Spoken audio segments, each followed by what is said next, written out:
Stavanger Filmmakers. Sånn, ja. Hello, ladies and gentlemen. Welcome to another episode of Shut the Fuck Up. Fuck! Okay, whatever that was.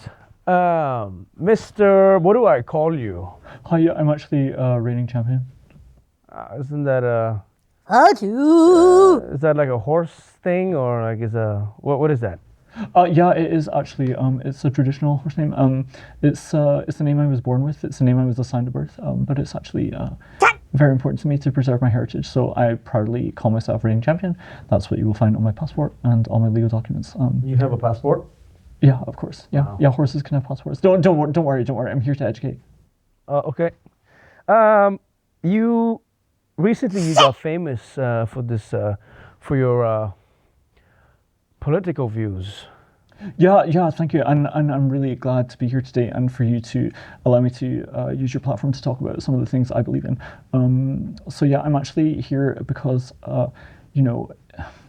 85% of horses on sticks in America are underprivileged, and I am lucky enough to be one of the ones that escaped that bracket, but many of my brethren don't have the opportunity to be here to talk about and to educate about what it's like to be a marginalized horse on a stick. So yeah, I'm actually here.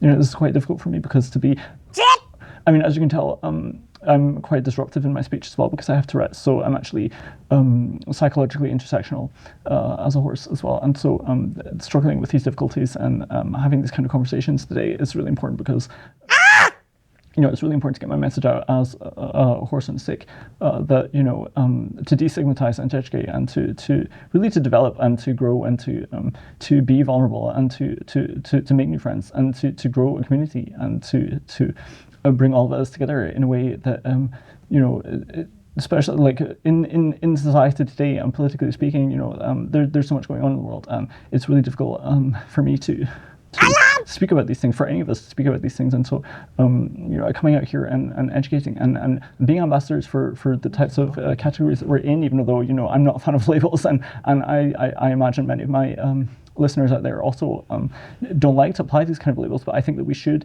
own what we are and talk to one another about what it is that we're experiencing, and to share these experiences will bring us closer together and to really bridge these gaps in society that we're seeing today, politically speaking and economically and morally and spiritually as well. I think as well, all of this is going on in our society, and sorry, I know I'm being very disruptive, but it's important for us to make accommodations as well for friends. For if you have a friend who is a horsehead on a stick, please do show them your patience and your kindness and compassion, because we have special we have other needs, but I think you'll find that if you can be patient with us, that we can be as delightful as any kind of friend that you can have. And this is something that I really feel very strongly about, and so I'm so thankful to you, Jeremiah, to bring me on here today and to allow me to educate people about all these things I'm experiencing.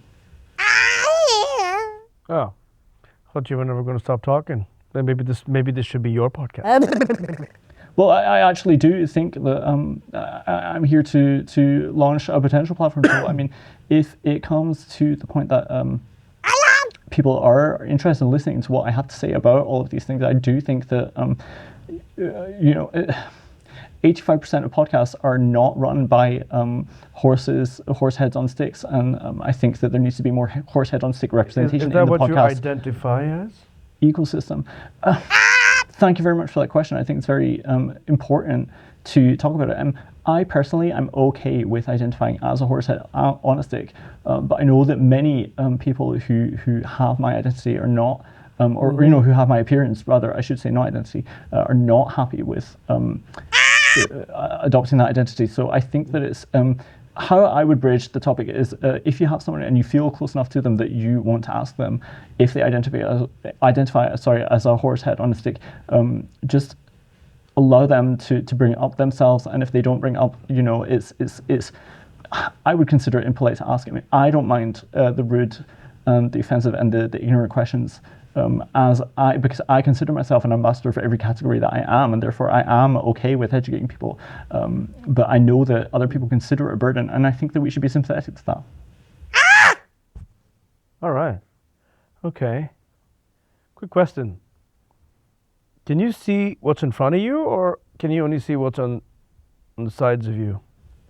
Thank you for that question. It's a very good question. It's a very common question, and some people might consider it insulting. Again, once again, I don't mind talking about it. But I do have what's called bilateral myopia, which means that I can see my two eyes see entirely different things. So if I'm looking that way or that way, an attacker could come head on, and this is a blind spot for me and is a weakness.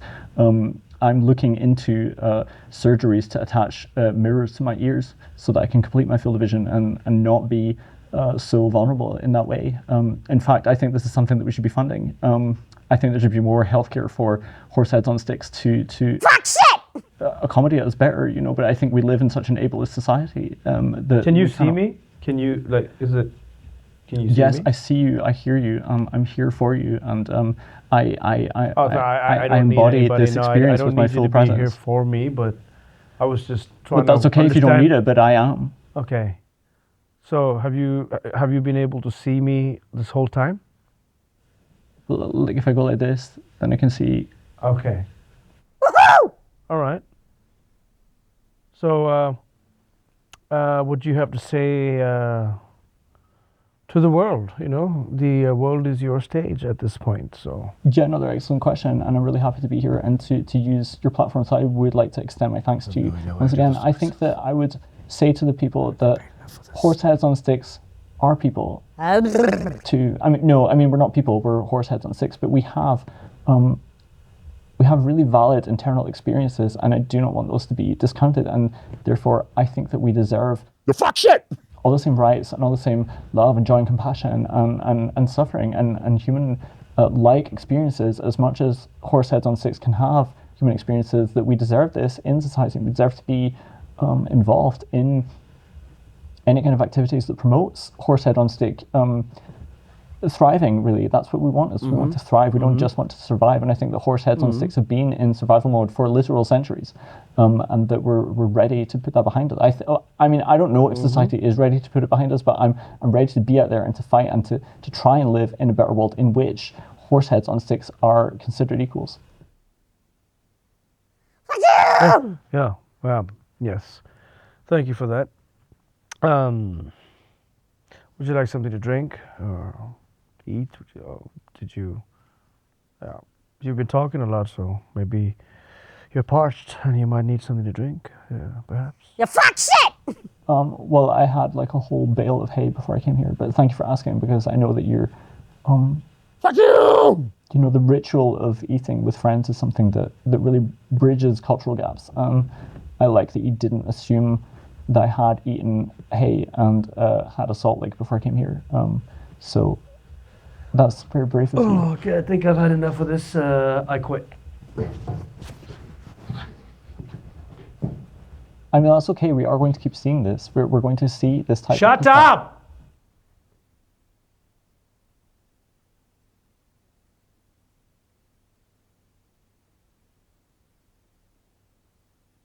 That's who!